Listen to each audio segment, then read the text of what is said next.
ഈശോ മിശിഹായ്ക്ക് സ്തുതിയായിരിക്കട്ടെ. പ്രിയ സഹോദര സഹോദരി, നിനക്ക് നല്ലൊരു ദിവസം നേരുക.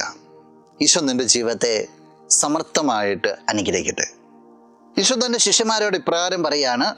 വിശുദ്ധ ലൂക്കാ രചിച്ച സുവിശേഷം 10-ാം അധ്യായം 23-ാം തിരുവചനം.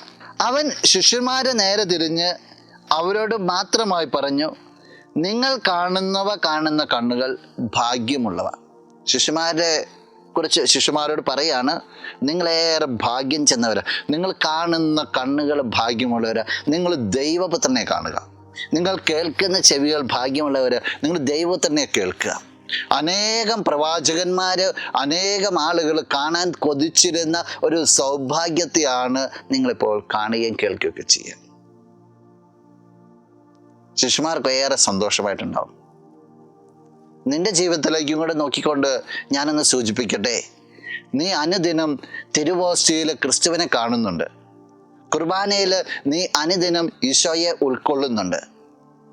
അനേകം പ്രവാചകന്മാരും അനേകം ആളുകൾ ദൈവത്തെ ദർശിക്കുവാനായിട്ട്, ദൈവത്തെ സ്പർശിക്കുവാനായിട്ട്, ദൈവസാന്നിധ്യം അനുഭവിക്കാനൊക്കെ ആയിട്ട് കൊതിച്ചിട്ടുണ്ട്.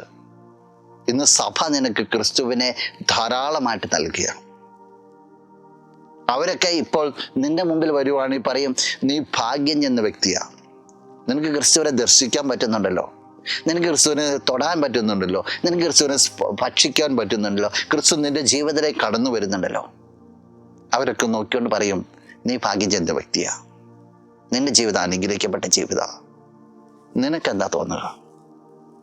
ഈ കുദാശകള് ഈ സഭയെ ഒരു ഭാഗ്യം ചെന്ന ഒരവസ്ഥയായിട്ട്, ദൈവം കനിഞ്ഞു നൽകിയ നന്മയായിട്ട് കാണുവാനായിട്ട് നിനക്ക് സാധിക്കുന്നുണ്ടോ?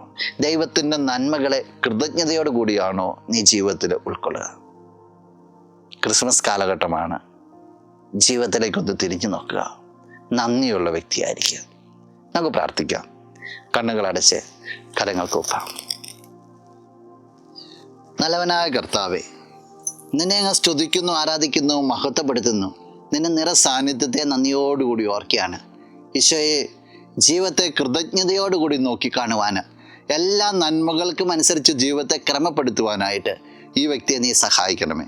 ഈ ദിവസത്തിന് വേണ്ടതായ കൃപകൾ, നന്മകൾ, അനുഗ്രഹങ്ങളെല്ലാം നൽകണമേ, ഇപ്പോഴും എപ്പോഴും എന്നേക്കും.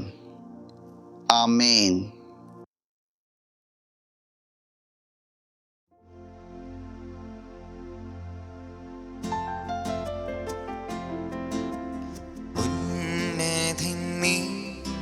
അത്യുന്നതൻ